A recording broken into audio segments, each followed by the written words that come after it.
আমি প্রিয়াঙ্কা বৈদ্য চলে এসেছি আর একটা নতুন ক্লাস নিয়ে। আজকে এটা নিয়ে আলোচনা করব এইচএস 2025-এর এবিটিএ টেস্ট পেপার। আমি মোটামুটি তোমাদের সমস্ত পেজের এসএকিউ আর এমসিকিউ সলভ করে দিয়েছি। যারা দেখোনি ডেসক্রিপশনে লিঙ্ক দিয়ে দিয়েছি, সেখান থেকে দেখে নেবে। আর 2 মার্কস 3 মার্কসও মোটামুটি কিন্তু আমি অনেকগুলো পেজ করিয়ে দিয়েছি। তো আজকের এসসি 11 হচ্ছে তোমাদের বাকি ছিল, এটা 3 মার্কসের যে প্রশ্নটা, সেই জন্য আমি এটা সলভ করে দিচ্ছি। আর এইটা করতে গিয়ে আমি দেখলাম যে প্রচুর প্রশ্ন এমন রয়েছে যেগুলো অলরেডি আমি করিয়ে দিয়েছি। যে প্রশ্নগুলো করাইনি সেই প্রশ্নগুলোর উত্তর আমি আজকে বলে দিচ্ছি। দেখো, প্রথমেই বলবো যে ভ্রূণ গঠনের পর্যায়গুলির নাম লেখো।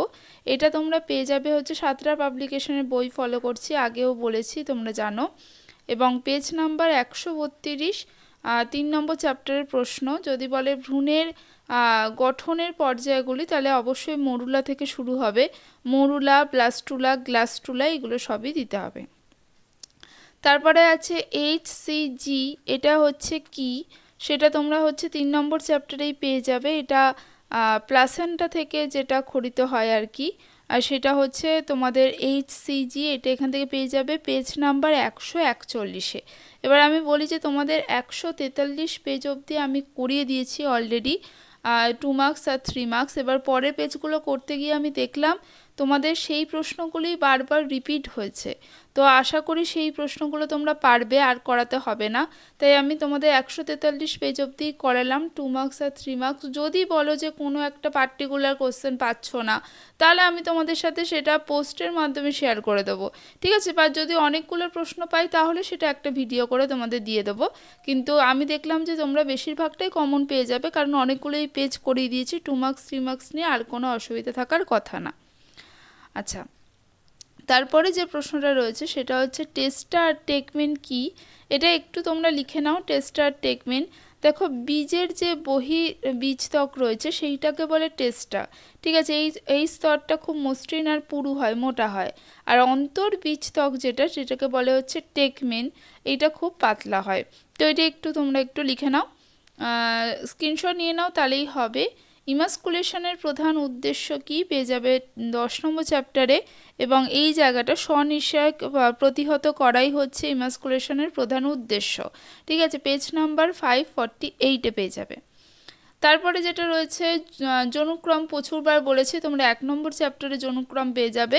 এবং কৃত্রিম অঙ্গজ জনন একটি উদাহরণ যে কোনো দিয়ে দিতে পারো। প্লিওট্রপি কাকে বলে এটাও বহুবার বলে দিয়েছি, তাও লিখে নাও যদি না থেকে থাকে।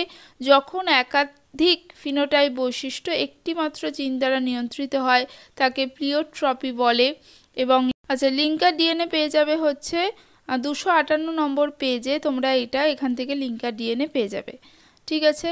তারপরের যে প্রশ্নটা রয়েছে লুপ্ত প্রায় অঙ্গ বলতে কি বোঝো, লুপ্ত প্রায় অঙ্গও তোমরা পেয়ে যাবে। তার আগে বলি যে এখানে ইন্ডাস্ট্রিয়াল মেলানিজম বলতে কি বোঝো এটা দিয়ে দিয়েছি। এটা তোমাদের বইতে খুব ভালো করে দেওয়া নেই, অবশ্যই এটা একটু লিখে নাও। এটা অনেকে জিজ্ঞাসা করেছিল, এটা একটু লিখে নাও, ঠিক আছে? যে যেখানে শিল্প অঞ্চল বেশি থাকে সেখানে দূষণ বেশি হয়, তো সেখানে কালো মদ যেগুলো রয়েছে তাদের বেশি দেখা যায়, এবং সাদা মদ যেগুলো রয়েছে সেগুলোও কিন্তু কালো মদে রূপান্তরিত হয়ে যায়, যাতে শিকারী পাখিদের এড়িয়ে চলা যায়। এই ব্যাপারটাই হচ্ছে ইন্ডাস্ট্রিয়াল মেলানিজম, ঠিক আছে? তারপরে যেটা রয়েছে সেটা হচ্ছে তোমাদের আরেকটা কথা বলি যে জীবন্ত জীবাশ্মর নাম হচ্ছে রাজকাংড়া দিয়ে দেবে। জীবন্ত জীবাশ্মের নাম লুপ্তপ্রায় অঙ্ক তোমরা 7 নম্বর চ্যাপ্টারে পেয়ে যাবে, এর আগেও বলেছি। বায়োজেনেটিক সূত্র, এটা একটু লিখে নাও এখান থেকে। হেকেলের আবিষ্কার করা, এবং সূত্রের বৈশিষ্ট্য হচ্ছে বিকাশ ও বিবর্তনের একটি তত্ত্ব, এবং এটা হচ্ছে প্রাণীর ভ্রূণের বিকাশ এবং তরুণ প্রজাতির বিবর্তনের বিকাশের সন্ধান করে। এই বৈশিষ্ট্যগুলো একটু লিখে রাখো, তাহলে তোমাদের সুবিধা হবে। টিকাকরণ, বহুবার বলেছি, টিকাকরণ হচ্ছে তোমরা 9 নম্বর চ্যাপ্টারে পেয়ে যাবে, পেজ নাম্বার 490-তে পেয়ে যাবে। ফাইলেরিয়ার দশাও তোমরা 9 নম্বর চ্যাপ্টারে পেয়ে যাবে। এসসিপি আমি বলবো না, কারণ বহুবার বলেছি। পোলট্রি পাখিও বহুবার বলেছি। আর সার্দান ব্লটিং যেটা রয়েছে 12 নম্বর চ্যাপ্টারে পেয়ে যাবে। সার্দান ব্লটিং যেটা হচ্ছে ডিএনএ খণ্ডকের পৃথকীকরণ পদ্ধতি, ঠিক আছে? সার্দান ব্লটিং হয়ে গেল। তারপরে যেটা রয়েছে আর RIA রিয়া যেটা টেস্ট রয়েছে সেটাও তোমরা 12 নম্বর চ্যাপ্টারে 705 নম্বর পেজে পেয়ে যাবে। সেটা হচ্ছে রেডিও ইমিউনো অ্যাসে। ঠিক আছে, এখান থেকে ভালো করে পদ্ধতির নীতি সব প্রয়োগ এটা পুরো ভালো করে দেখে নেবে। এবার যেটা বলবো, জিন থেরাপি বলবো না, জিন থেরাপি বহুবার বলেছি। আমার যে ভিডিও ডেসক্রিপশন বক্সে তোমরা লিঙ্ক পেয়ে যাবে, প্রত্যেকটা পেজ করে নাও তাহলে কিন্তু পেয়ে যাবে। আবারও বলছি, আমি পেজ নাম্বার 143 অবধি করিয়ে দিয়েছি 2 মার্কস আর 3 মার্কস, আর এসএকিউ আর এমসিকিউ প্রত্যেকটা পেজ করিয়ে দিয়েছি। তো সেই অবধি তারপরের পেজগুলো কিন্তু তোমরা মিল পেয়ে যাবে, মানে কমন পেয়ে যাবে, একই প্রশ্ন রিপিট আছে। তাই কিন্তু আর আমি তোমাদের 2 মার্কস আর 3 মার্কস করাচ্ছি না। এবার যেটার ভিডিও বানাবো সেটা হচ্ছে বহুবার যে প্রশ্নগুলো টেস্ট পেপারে এসেছে সেইটা নিয়ে তোমাদের একটা সাজেশন ভিডিও আমি শেয়ার করব।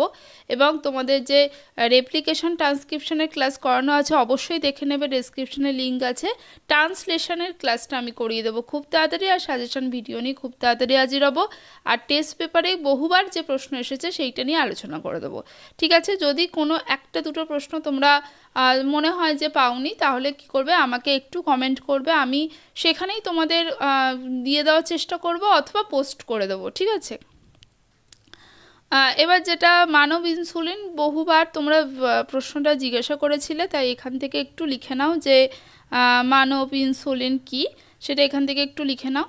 তো বাদ বাকি সবগুলোই আলোচনা করা হয়ে গেছে। যারা পাচ্ছ না, পাওনি প্রশ্নের উত্তরগুলো, তারা অবশ্যই আমার ডেসক্রিপশনে প্লে লিস্ট যেটা রয়েছে HS 2025 প্লে লিস্ট করে দিয়েছি আমি এবিটিএ টেস্ট পেপারের, সেখান থেকে প্রত্যেকটা ভিডিও পেয়ে যাবে এবং প্রতিটা পেজের আমি 2-3 নম্বরের প্রশ্ন উত্তর করিয়ে দিয়েছি 143 অবধি।